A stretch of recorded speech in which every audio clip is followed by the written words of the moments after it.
Bersama saya Dr. Olivia Tantana, spesialis THT. Pada kesempatan ini kita akan membahas tentang influenza. Influenza atau yang biasanya kita sebut flu merupakan infeksi akut dari saluran pernafasan yang disebabkan oleh virus influenza. Mengenai 5% dari kematian ini mengenai pada anak usia di bawah 5 tahun. Dan di atas 5 tahun, diperkirakan 50% dari influenza ini, kematian dari influenza disebabkan oleh usia tua dan sekitar 30% disebabkan oleh, influenza yang berhubungan dengan infeksi HIV. Influenza pada manusia disebabkan oleh single strand RNA virus, yang merupakan golongan dari Myxoviridae family, biasanya dikategorikan sebagai influenza A, B, dan C. Influenza ini dapat mengenai semua spesies ya, termasuk manusia, babi, binatang. Ini variasinya tergantung dari antigennya. Sifatnya tergantung dari envelop dari virusnya atau amplop dari virusnya ini yang dilindungi oleh protein hemagglutinins atau HA dan neuraminidase atau Na.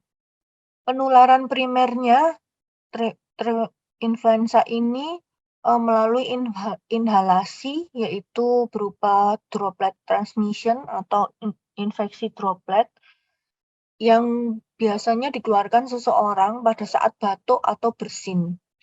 Ini influenza diperkirakan juga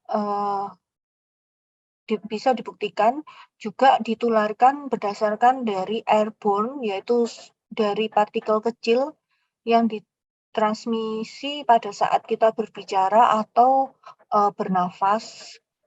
Dan beberapa bukti juga mengatakan bahwa influenza ini juga dapat ditransmisikan secara fomite. Jadi misalnya kalau penderita influenza batuk atau berbicara mengenai permukaan dan kita memegangnya, itu bisa juga ditularkan dari sisa permukaan dari benda mati.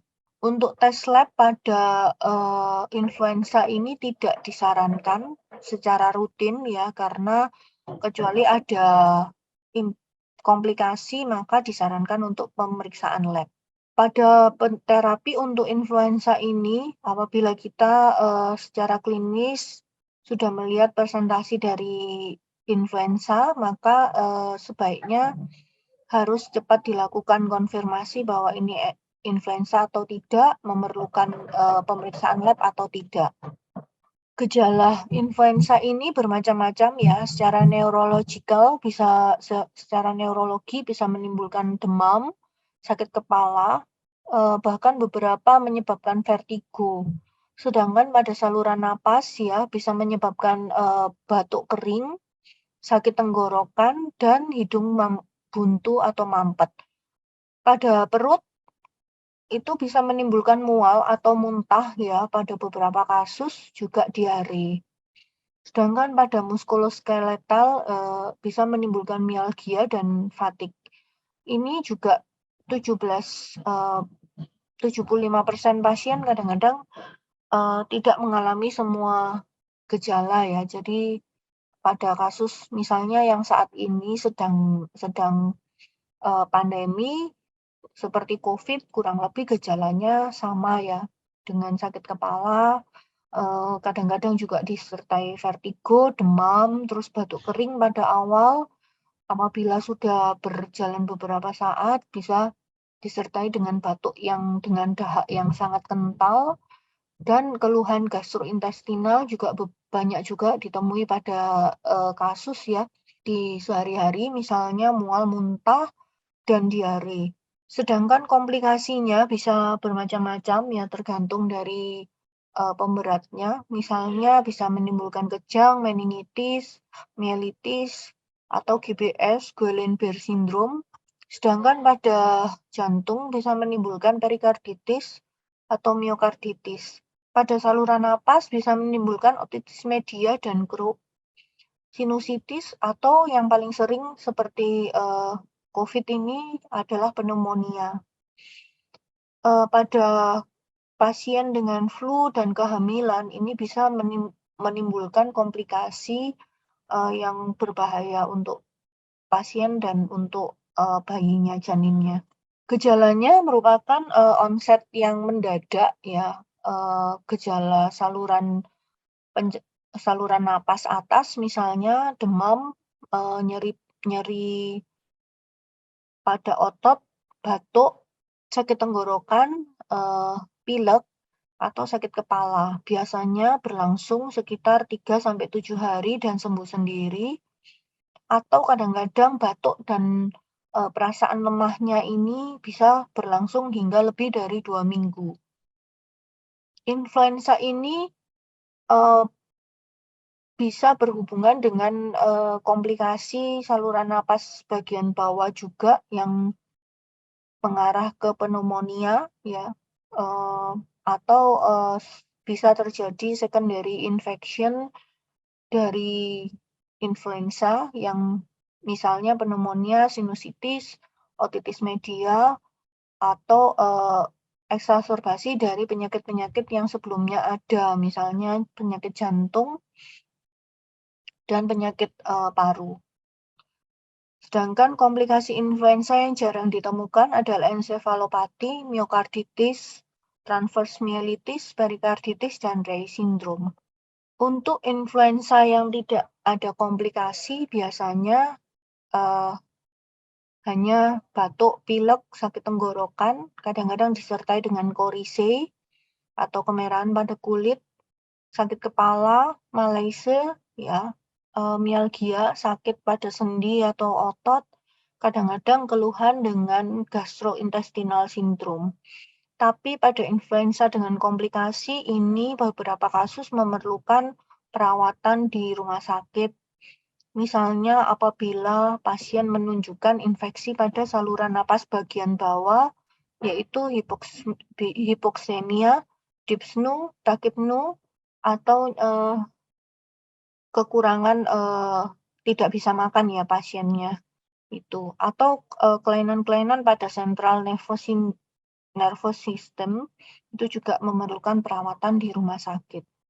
Gejala yang paling sering yang kita temukan sekarang pada COVID-19 ini adalah demam, kadang-kadang menggigil dengan batuk, kesulitan untuk nafas, badan terasa lemah, badan juga sakit semua, sakit kepala, kadang-kadang pada jenis yang delta, pada varian yang delta kadang-kadang akan menimbulkan gangguan penciuman dan gangguan perasa, sakit tenggorokan yang keras, hidung cenderung buntu atau bahkan beringus, kadang-kadang disertai mual muntah dan diare. Kelompok-kelompok tertentu ini ada beberapa kelompok yang memang sangat beresiko apabila terjadi terkena influenza, misalnya pada wanita yang hamil, wanita dengan HIV, pasien dengan HIV atau individual dengan TB ya, atau penderita chronic disease seperti asma, COPD, atau orang-orang dengan immunosuppression misalnya sedang mengalami malignansi, kanker, atau autoimun. Juga pasien-pasien dengan gangguan jantung atau gangguan metabolisme disorder, misalnya diabetes, gangguan ginjal, gangguan hati, kelainan saraf, serta ada sickle cell disease, atau pasien-pasien dengan usia di atas 65 tahun atau di bawah 18 tahun yang mengkonsumsi aspirin secara kronis. Yang harus diingat juga, pasien-pasien dengan obesitas ini juga merupakan kelompok resiko yang berbahaya, misalnya apabila body mass index-nya di atas 40 atau pada anak kecil di bawah 2 tahun. Untuk treatment pada influenza ini bisa diberikan neuroamidase inhibitor atau biasanya yang terkenal kita oseltamivir, zanamivir yang biasanya direkomendasikan apabila pasien suspek atau dengan komplikasi ya. Jadi pasien dengan riwayat komplikasi atau dengan resiko tinggi terkena komplikasi influenza, maka perlu diberikan antivirus. Biasanya yang digunakan untuk influenza tipe biasa, memang kita gunakan oseltamivir atau zanamivir, sedangkan apabila untuk COVID ini biasanya kita gunakan favipiravir atau molnupiravir atau ripapiravir ya.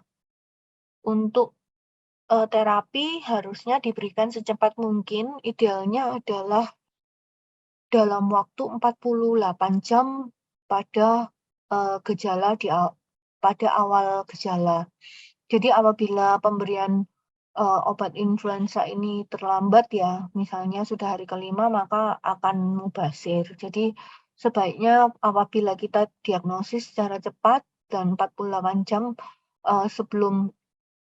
sejak onset gejala pertama, maka harus diberikan.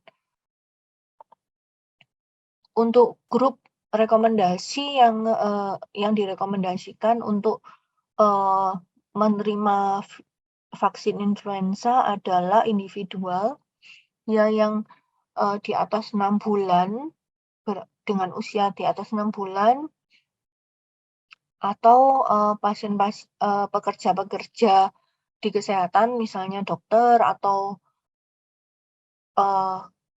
perawat itu, dan orang-orang yang memang mau menerima vaksin influenza. Biasanya ibu hamil juga sebaiknya ditargetkan untuk menerima vaksin influenza, dan individu dengan infeksi HIV itu, atau pasien-pasien dengan penyakit kronis, misalnya penyakit paru kronis atau dengan usia di atas 65 tahun. Untuk mengurangi transmisi dari influenza ini,